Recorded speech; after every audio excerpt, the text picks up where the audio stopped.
ಮಂಡ್ಯದಲ್ಲಿ ಟ್ರಾಫಿಕ್ ಪೊಲೀಸರ ಎಡವಟ್ಟಿಗೆ 3 ವರ್ಷದ ಮಗು ಬಲಿಯಾದಂತ ಕೇಸಿಗೆ ಸಂಬಂಧಿಸಿದಂತೆ ಎಸ್ಪಿ ಮಾತನಾಡಿ ನಮ್ಮಿಂದ ತಪ್ಪಾಗಿದೆ ಅನ್ನೋದನ್ನು ಒಪ್ಪಿಕೊಂಡಿದ್ದಾರೆ. ನಮ್ಮ ಸಿಬ್ಬಂದಿಯಿಂದ ತಪ್ಪಾಗಿದೆ ಅನ್ನೋದನ್ನು ಒಪ್ಪಿಕೊಂಡಿದ್ದಾರೆ. ಆ ಮೂಲಕ ಸ್ಥಳೀಯರು ಏನು ಹೇಳಿದ್ರು, ಪೊಲೀಸರ ಕಾರ್ಯವೈಖರಿಯ ಬಗ್ಗೆ ಸ್ಥಳೀಯರು ಏನು ಪ್ರಶ್ನೆಯನ್ನು ಕೇಳಿದ್ರು, ಆ ಪ್ರಶ್ನೆಗಳು ಸರಿ ಇತ್ತು ಮತ್ತು ಪೊಲೀಸರ ಕಾರ್ಯವೈಖರಿ ಸರಿ ಇರಲಿಲ್ಲ ಅನ್ನೋದನ್ನು ಸ್ವತಃ ಎಸ್ಪಿ ಕೂಡ ಒಪ್ಪಿಕೊಂಡಿದ್ದಾರೆ. ಅಂದ್ರೆ ಯಾವುದೇ ಸೇಫ್ಟಿ ಮೆಷರ್ಸ್ ಇಲ್ಲದೆ ಅಲ್ಲಿ ವಾಹನಗಳ ತಪಾಸಣೆ ಮಾಡಲಾಗ್ತಾ ಇತ್ತು. ಅಂದ್ರೆ ಒಂದು ಬ್ಯಾರಿಕೇಡ್ ಹಾಕೋದು, ಬ್ಯಾರಿಕೇಡ್ ಹಾಕಿ ಅದಕ್ಕೆ ಬೇಕಾದಂತ ನೀಟಾಗಿ ವ್ಯವಸ್ಥೆಯನ್ನ ಮಾಡಿ ಆ ನಂತರ ವಾಹನಗಳನ್ನು ತಪಾಸಣೆ ಮಾಡಬೇಕು.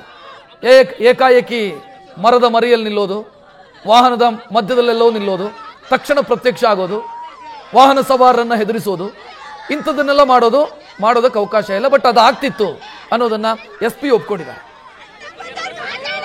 ಹೆಚ್ಚಿನ ಡೀಟೇಲ್ ನೀಡೋದಕ್ಕೆ ನಮ್ಮ ಪ್ರತಿನಿಧಿ ನಂದೀಶ್ ನೇರ ಸಂಪರ್ಕದಲ್ಲಿ. ನಂದೀಶ್, ಎಸ್ಪಿ ಮಾತನಾಡಿದ್ದನ್ನು ನೋಡಿದ್ವಿ, ಅವರು ಒಪ್ಕೊಂಡ್ರು, ನಮ್ಮ ಸಿಬ್ಬಂದಿಯಿಂದ ತಪ್ಪಾಗಿದೆ ಅನ್ನೋದನ್ನ ಒಪ್ಕೊಂಡ್ರು ಎಸ್ಪಿ. ಸದ್ಯ ಏನಾಗ್ತಾ ಇದೆ, ಜನ ಏನ್ ಹೇಳ್ತಿದ್ದಾರೆ, ಎಸ್ಪಿ ಹೇಳಿದ್ದಕ್ಕೆ ಜನರ ಪ್ರತಿಕ್ರಿಯೆ ಏನಿತ್ತು?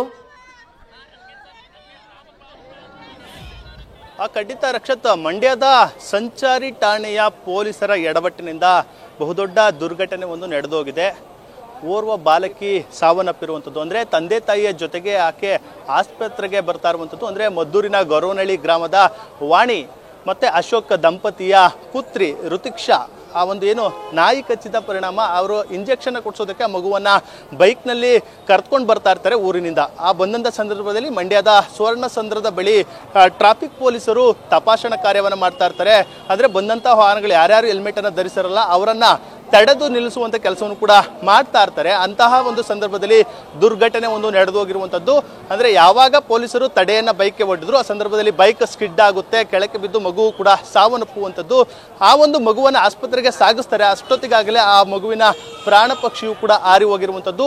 ಇದು ಸಾರ್ವಜನಿಕರ ಆಕ್ರೋಶಕ್ಕೆ ಕಾರಣ ಆಗಿರುವಂಥದ್ದು. ಅಂದರೆ ಏನು ಪೊಲೀಸರು ಏನು ತಪಾಸಣೆ ನಡೆಸುವಂತಹ ಒಂದು ಕೆಲಸವನ್ನು ಮಾಡ್ತಾ ಇರ್ತಾರೆ, ಆದರೆ ಎಲ್ಲೋ ಒಂದು ಕಡೆ ನಿಯಮವನ್ನು ಉಲ್ಲಂಘಿಸಿ ಅದು ಕೂಡ ರಾಷ್ಟ್ರೀಯ ಹೆದ್ದಾರಿಯಲ್ಲಿ ತಪಾಸಣೆ ಮಾಡುವಂಥದ್ದು ಎಷ್ಟರ ಮಟ್ಟಿಗೆ ಸರಿ ಎಂಬ ಪ್ರಶ್ನೆಗಳನ್ನು ಕೂಡ ಸಾರ್ವಜನಿಕರು ಕೇಳ್ತಾ ಇರುವಂಥದ್ದು. ಅಲ್ಲದೆ ಮರದ ಹಿಂಭಾಗ ನಿಂತು ಪೊಲೀಸರು ಈ ಒಂದು ಏಕಾಏಕಿ ಅವರ ಬೈಕ್ಗಳನ್ನ ತಡೆಯುವಂಥ ಕೆಲಸವನ್ನು ಮಾಡ್ತಾ ಇರ್ತಾರೆ. ಈ ಸಂದರ್ಭದಲ್ಲಿ ಹಲವರು ಬಿದ್ದು ಎದ್ದು ಹೋಗುವಂತಹ ಪ್ರಸಂಗಗಳು ಕೂಡ ನಡೆದಿರ್ತಾರೆ. ಆದರೆ ಈ ಸಂದರ್ಭ ಮಗುವಿನ ಪ್ರಾಣವನ್ನ ಪೊಲೀಸರೇ ತೆಗೆದಿದ್ದಾರೆ ಒಂದು ಆರೋಪವನ್ನು ಕೂಡ ಮಾಡಿರುವಂಥದ್ದು. ಸದ್ಯ ಬರೋಬ್ಬರಿ 3 ಗಂಟೆಗಳ ಕಾಲ ಪೊಲೀಸರು ಮತ್ತು ಸಾರ್ವಜನಿಕರ ನಡುವೆ ವಾಗ್ವಾದ ನಡೀತು. ಇದೀಗ ಮಂಡ್ಯ ಎಸ್ಪಿ ಮಲ್ಲಿಕಾರ್ಜುನ್ ಬಾಲದಂಡಿ ಅವರು ಕೂಡ ಈ ಒಂದು ಸ್ಥಳಕ್ಕೆ ಬಂದು ಹೆದ್ದಾರಿಯನ್ನು ತಡೆದಂತಹ ಕುಟುಂಬಸ್ಥರು ಮತ್ತು ಸಾರ್ವಜನಿಕರನ್ನ ಮನವೊಲಿಸುವಲ್ಲಿ ಯಶಸ್ವಿಯಾಗಿರುವಂಥದ್ದು. ಸದ್ಯ ನಾನು ಮಂಡ್ಯ ಮಿಮ್ಸ್ ಆಸ್ಪತ್ರೆಯ ಹೊರಭಾಗದಲ್ಲಿದ್ದೇನೆ. ದೃಶ್ಯಗಳಲ್ಲೂ ಕೂಡ ನೋಡ್ತೀನಿ. ಈಗಾಗಲೇ ಬಹಳಷ್ಟು ಸಂಖ್ಯೆಯಲ್ಲಿ ಇಲ್ಲಿ ಜನರು ಕೂಡ ಸೇರಿರುವಂಥದ್ದು. ಅಂದರೆ ಸಾರ್ವಜನಿಕರು ಬಹಳಷ್ಟು ಆಕ್ರೋಶಗೊಂಡಿದ್ದಾರೆ. ಅಂದರೆ ಇದು ಕೇವಲ ಇವತ್ತಿನ ಒಂದು ಪರಿಸ್ಥಿತಿ ಅಲ್ಲ, ಪ್ರತಿನಿತ್ಯವೂ ಕೂಡ ಪೊಲೀಸರು ಇದೇ ರೀತಿ ತಪಾಸಣೆಯನ್ನು ಮಾಡ್ತಾ ಇದ್ದಾರೆ. ಆ ನಿಟ್ಟಿನಲ್ಲಿ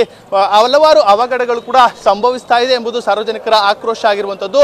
ಸ್ಥಳಕ್ಕೆ ಬಂದಂತಹ ಮಂಡ್ಯ ಎಸ್ಪಿ ಮಲ್ಲಿಕಾರ್ಜುನ್ ಬಾಲದಂಡಿ ಅವರು ಆ ಕುಟುಂಬಸ್ಥರನ್ನ ಮನವೊಲಿಸುವಲ್ಲಿ ಯಶಸ್ವಿ ಆಗಿರುವಂಥದ್ದು. ಸುಮಾರು ಅರ್ಧ ಗಂಟೆಗಳ ಕಾಲ ಹೆಚ್ಚು ಕಾಲ ಮಾತುಕತೆಯನ್ನು ನಡೆಸಿ ಅವರನ್ನು ಕೊನೆಗೂ ಮನವೊಲಿಸಿದ್ದಾರೆ. ಅಲ್ಲದೆ ಮಂಡ್ಯ ಎಸ್ಪಿ ಮಲ್ಲಿಕಾರ್ಜುನ್ ಬಾಲದಂಡಿ ಅವರು ಕೂಡ ಈ ಸಂದರ್ಭದಲ್ಲಿ ಪೊಲೀಸರ ಒಂದು ನಿರ್ಲಕ್ಷ್ಯವನ್ನ ತಪ್ಪನ್ನ ಒಪ್ಪಿಕೊಂಡಿರುವಂಥದ್ದು. ನ್ಯೂಸ್ ಫಸ್ಟ್ ನಿರ್ಭೀತಿಯಿಂದ ನಿಮ್ಮ ಪರವಾಗಿ.